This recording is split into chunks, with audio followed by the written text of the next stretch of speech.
안녕하십니까. 약자의 친구 인생성형가 정영기입니다. 약자는 강자의 밥인가? 약육강식이 인생의 진리인가?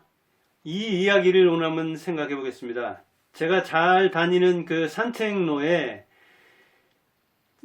치킨하고 찐빵, 만두 이런 걸 파는 곳이 있었습니다. 근데 제법 장사가 되었는데 목이 이제 그보다는 조금 안 좋지만은 한 10m도 안 떨어진 곳에 최신식 치킨, 그 다음에 거기서 이렇게 먹을 수도 있게 하고 인테리어도 그럴싸하게 한 그런 치킨집이 생겼습니다. 빵과 그 치킨을 같이 팔던 곳, 그곳이 뭐 한 2년 장사했을라나?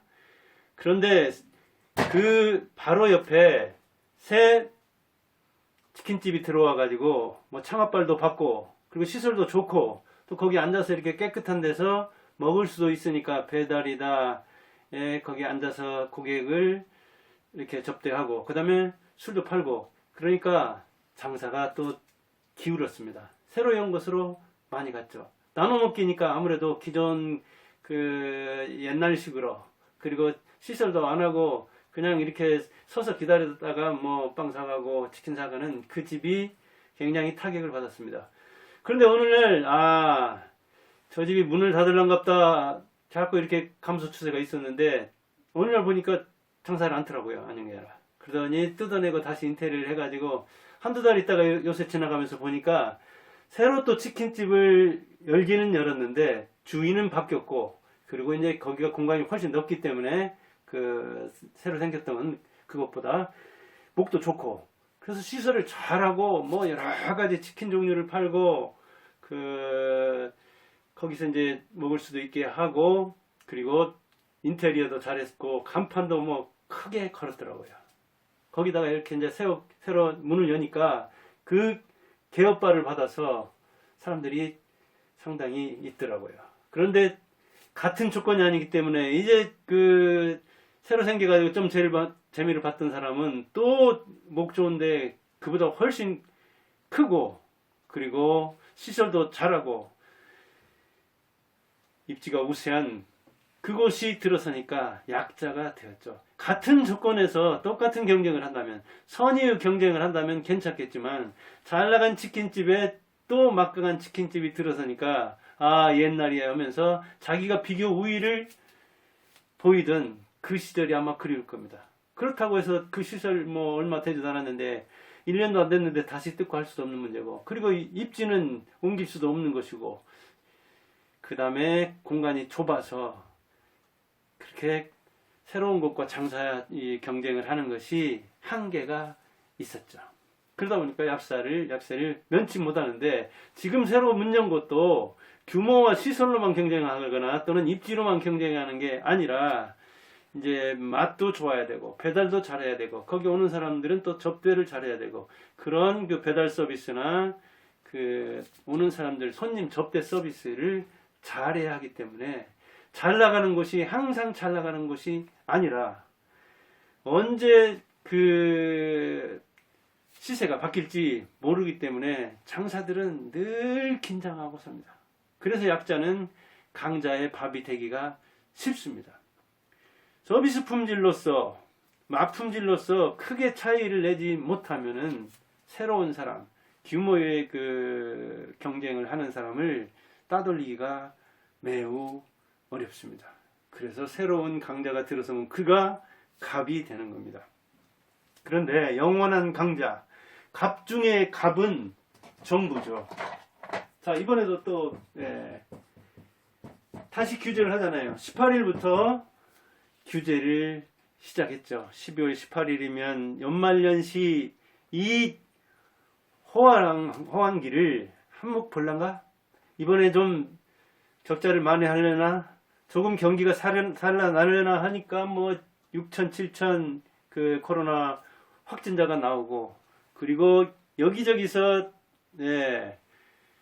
거리두기를 하라고 비등하고 또 전문가들도 이제 이러다가는 하루 확진자 2만, 3만 나오면 이거 병원도 부족하고 그 다음에 피로감에 젖은 이 의료진들은 정말 쓰러진다. 그리고 이런 그 막중한 환자가 되면은 의료 체계만 붕괴되는 게 아니라 이 국민들의 심리도 붕괴돼 가지고 이제 이 방역 뭐 K 방역 자랑했는데 그 K 방역은 온데간데 없고 걷잡을 수 없는 상황이 올 것이다. 그런 이야기를 계속 하니까 역시 위드 코로나 우리 같이 코로나와 또는 코리아 이 함께하는 우리 국민들 이 방역을 잘 해내자 했는데 K 방역은 역시 또다시 내렸죠. 그렇게 할 바에야 어찌 보면 더 초기에 그 낌새를 보면 좋으련만 한 달 반도 못 내다보는 그 전문가들의 말 그 중에서도 듣고 싶은 말만 듣다 보니까 그랬는지 이 갑 중에 갑은 정부는 그대로 그냥 뭐 영업 성패를 좌우하잖아요. 문 열지 마. 4명만 모여. 그리고 9시 이후에는 영업하지 마. 그리고 어떤 직종에는 또 더 규제가 심하고 그리고 그 방역 접종 완료했다는 그런 방역 패스, 방역 통과를 못하면 안 돼. 이렇게 장사의 성패를 그리고 시간을 영업 자체를 제한하죠. 장사보다 일반 국민이 많다 보니까 국민들의 여론에 이렇게 따라서 장사들이 아우성을 쳤지만 우리 못 살겠다고 이렇게 불만을 토로했지만 숫자가 많으니까 표를 보고 역시 갑중의 갑 정부는 또다시 거리두기에 참 이 딜레마입니다. 어찌 보면 정부의 선택도 그러나 그 총체적으로 이게 이제 이익되는 쪽으로 가야 되는데 정부는 갑 중에 갑이다 보니까 강자 중에 강자다 보니까 그렇게 대응을 못하죠. 수적으로도 국민보다 적지. 장사들은 또 이렇게 뭐 치킨집이 많다고 하지만 치킨집들끼리 무슨 뭐 그 위원회도 있고 협의회도 있고 그런다고 하지만 이 그 전문직 사람들이라든가 노동자라든가 이 정부의 그 뭐랄까요 막강한 위계 질서를 유지하고 있으면서 그 규제력, 행정력을 쥐고 있는 그 정부와는 대결할 수가 없죠. 다른 그 노사단체나 전문직 단체하고도 또 달리 이 장사들은 정말 그 단결력을 과시하기가 매우 힘듭니다. 왜냐하면 장사를 하더라도 이 차이가 크고 그 천차만별인 사람들이 가치관도 다르고 지역에 따라 다르고 업종에 따라 다르기 때문에 불만을 토로하면서도 그냥 손해보기를 일쑤죠. 마치 어디에 뭐 이렇게 그 불만을 토로하면 자칫하면 또 타켓이 되기도 쉽죠. 그래서 그들은 불만이 있어도 그냥 속으로 삼키고 그리고 이 손실이 국민 전체적으로 볼 때 크다고 하면은 그 국민들을 향해서 불만을 토로할 수도 없고 또 그런 정책을 밀어붙이는 이렇게 거리두기 지금도 이제 또 강화하고 있죠. 거기에 대해서 정부에 대해서 얘기할 수가 없는 거죠. 정부가 인기 영합적이다. 너무 편파적이다. 너무 장사들 생각 안 난다. 그렇게 이야기를 할 수가 있죠. 그 다음에 재난지원금 나눠주는 것도 그렇잖아요. 자영업하는 사람들에게 이렇게 뭐랄까요. 보조를 하고 이렇게 강제하는 데서 오는 손해를 어느 정도 보상해 준다고 하는데 그거보다는 오히려 전 국민한테 나눠주는데 바쁘잖아요. 왜냐하면 표는 전 국민이 가지고 있지 자영업자만 가지고 있는 게 아니잖아요. 자영업자보다도 자영업자들이 뭐 500만, 뭐 600만 그렇게 이야기를 하는데 그보다 많은 그 거의 10배가 되는 인구가 자영업자가 아니니까 물론 자영업자도 이제 가족까지 생각한다면은 그 5, 600만 하면은 뭐 2명만 잡아도 1000만 안팎이기 때문에 그게 적은 숫자는 아니죠. 그렇지만은 그런 그 분리 그보다는 인기가 낮다고 자기가 이렇게 펴는 더 많은 국민들 편에 서는 것이 낫다고 봐서 이제 정부는 그렇게 판단하는 거죠. 어찌 보면 반대가 많아도 옳은 길로 가야 되는데 그거 쉬운 문제가 아니죠. 참 이 갑 중에 갑은 또 정부 말고도 있죠. 손님도 그렇죠. 손님이 약간 치킨집만 하더라도 치킨집에 와가지고 그 고등학생이 분명한데 뭐 신분증을 보단다든가 또 이렇게 신분을 확인해가지고 학생이라는 게 나오면 그게 이제 자기가 나오면은 나왔다고 하는 것이 또 불법이기 때문에 불법을 자기가 용인해가지고 그 손님을 받아서 술이라도 팔았다면은 그 손님이 오히려 이렇게 이제 뭐 그것도 신분도 확인 안 했다. 그리고 또 그 집이 뭐 기름 같은 걸 제대로 쓰느냐.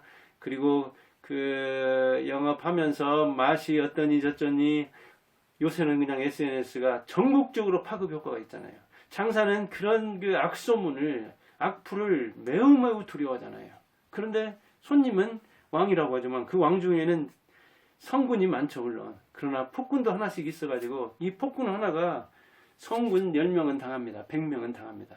그러다 보니까 이 무서운 폭군의 그 부조리, 불법, 탈법, 거기에도 적극 대응하지 못하고 그냥 종개총것으로서 미성년자가 막 따지고 들고 덤벼도 그냥 거기서 이렇게 끝내는, 거기서 끝내는 게 제일 좋지. 뭐 파출소를 간다든가 무슨 행정 뭐 소송이든 행정적으로 간다든가 하는 게 장사도 못하고 그거 뭐 이미지 나빠지고, 그리고 요즘은 잘못한 사람이 그대로 있는 게 아니라 인정하는 게 아니라 오히려 뭐 적반하장이라고 똥낀 놈이 썩낸다고 더 방방 뜨면서 나쁜 소문을 아니면 가짜 뉴스를 퍼뜨리는 수가 많아서 정말 울며 겨자 먹기로 꿍꿍 참는 수가 많습니다. 장사 못하게 한다고 뭐 협박을 하고, 또 동네 장사라는 게 취약하기 그지없잖아요.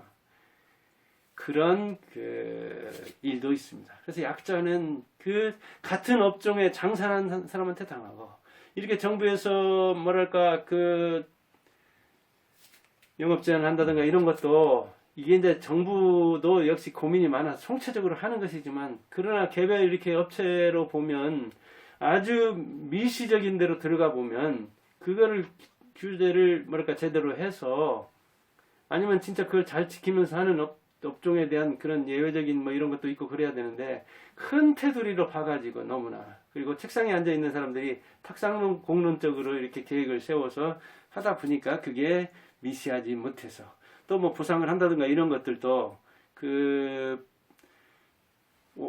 기준이, 원칙이 참 어렵죠. 물론 전반적으로 봐가지고 크게 문제가 안 되는데도 정말 뭐 문제를 삼아가지고, 그런 장사 중에도 그런 사람이 있고 국민 중에도 그런 사람이 있고 정부에 관여하는 사람들 중에도 역시 그런 사람은 어디나 있기는 하지만, 아무튼 그 억울함을 약자는 하소연할 때가 적죠. 그걸 어떻게 그럼 약자는 살아가야 되냐? 강자의 적수가 됩니다. 지금 강자하고 한번 겨뤄보는, 강자에게 덤비는, 그리고 이런 시대는 뭐니 해도 생존을 지상 목표로 잡아야 돼요. 어떻게든 살아남아야 되죠. 지금 자영업자의 그 대출 규모도 매우 커져서 그 이자를 상환 유예해 주는데도 그 원금이 자꾸 커져서 대출 이자를 그렇게 유예해 주는데도 이거 언제 터져도 터질 거 아니냐. 그래서 개인 부채, 가계, 그 다음에 자영업자 부채, 그리고 기업 부채, 정부 부채, 모든 이 부채 뭐 내덩이가 이제 개인 부채와 자영업자를 합쳐버린다면 개인, 그 다음에 기업, 정부, 이 세 빚이 빚을 져가지고 빚진 노예가 되는 거 아니냐. 나라마죠. 그렇게 이야기를 할 정도입니다. 그러니까 이럴 때는 어떻게든 극단적인 생각을 한다든가, 그 주저한다든가, 또는 좌포자기 포기한다든가 좌절하지 말고 계속해서 사는 쪽으로 나가야 되죠. 생존 그 자체. 살아남는 사람이 강자니까요. 약자는 아무리 재벌 뭐 몇 대에 든다 하더라도 죽으면 약자죠. 그게 생존하지 못하면, 망하면 그게 약자죠. 살아남는 게 강자 아닙니까? 그래서 약자는 살아남으면 강자가 되는 거다. 그리고 때로는 정부와도 맞짱을 뜰 때는, 정부에게 쓴소리를 할 때는 그렇게 이야기를 하면 우군들도 꽤 덤빈다. 그리고 때로는 거기서 담력을 얻어서 거인이 될 수가 있다. 큰 인물이 될 수가 있다. 그런 이야기를 합니다. 약자는 강자의 밥되기가 쉬운 측면도 있습니다. 옆에 계속해서 자기와 경쟁하는 사람이 있을 수가 있고 업소가 있을 수가 있습니다. 그리고 때로는 정부가 도와줄 때도 많죠. 정부는 실체는 없지만 우리 국민이 이렇게 이루는 거 아닙니까? 행정부, 공무원, 무슨 조직. 그런데 때로는 갑 중에 갑이 되어서 굉장히 그 개인을 힘들게 할 수도 있다. 우리 12월 18일부터 이 거리두기 때문에, 이 모임을 제한하기 때문에, 영업 시간을 제한하기 때문에 굉장히 그 자영업하는 사람들도 그렇고, 그 다음에 모임을 이끄는 사람들이란가 이런 사람들도 그런데, 이 정부가 갑질을 할 게 아니라 정부가 사실은 후원을 잘하고 국민을 어떻게 도와줄까를 고민해야 되고, 실제로 그런 고민들도 많이 하는 속에서 이 선택하고 책임져야 하니까 그런 애로가 또 있습니다. 그래서 정부의 이 뭐랄까요, 행정력, 정부의 선택도 비판할 필요도 있지만 때로는 이해할 필요도 있습니다. 손님은 왕이라고 하지만 왕이 때로는 성군이 많지만 폭군도 있어서 힘들게 하는 수도 있는데, 이럴 때 그들에게 당당하게 대하는, 블랙리스트에 올릴 만한 손님들은 어찌 보면 담대하게 잘라낼 필요도 있습니다. 그런 사람들 중에는 상당히 뭐랄까요, 여기저기서 그러고 다니면서 공짜 밥 먹고 공짜 술 먹고 공짜 탕 먹고 그런 사람도 있을 수가 있거든요. 그런 사람들은 어떻게 대응할 것인가, 약자로서 그에게 약점을 보이지 않고 그에게 밀리지 않으면서 당당하게 대응하는 방법도 필요합니다. 저도 학원을 할 때 그랬습니다. 제일 처음에는 그냥 누구나 똑같이 됐는데 하면서 보니까 오히려 누구 소개받아가지고 온다든가, 자기가 거창한 사람처럼, 자기가 오면은 사람들을 막 구름대처럼 몰고 올 것처럼 그냥 가냐도 빼줄 듯이 그런다고 그렇게 꾸준히 믿고 다니는 게 아니더라고요. 그래서 저는 제일 처음에 제 철학에 동의하면 전념하라, 동의하지 않아도 전념하라, 싫으면 떠나라 하는 선 마이크로 시스템즈 맥넬 번스터고요. 그 사람의 CEO의 이야기를 학원 팜플렛에다 했습니다. 동의하거나 하지 않아도 여기에서 전념하라, 열심히 하라, 그리고 싫으면 떠나라. 괜히 학원장 인질로 잡고 흔들려고 하지 말고, 그런 생각이 나네요. 자, 여러분들도 아무리 구멍가게 작은 걸 한다 하더라도, 그리고 그런 걸 안 넣는다 하더라도 자기 자체가 걸어다니는 우주잖아요. 그러니까 당당하게 나는 약자가 아니다. 나는 약자라 할지라도 강자의 밥은 아니다. 나는 강자의 당당히 대응해서 살아남는다. 그러면 더 최강자가 아니냐. 그렇게 살기 바랍니다. 감사합니다.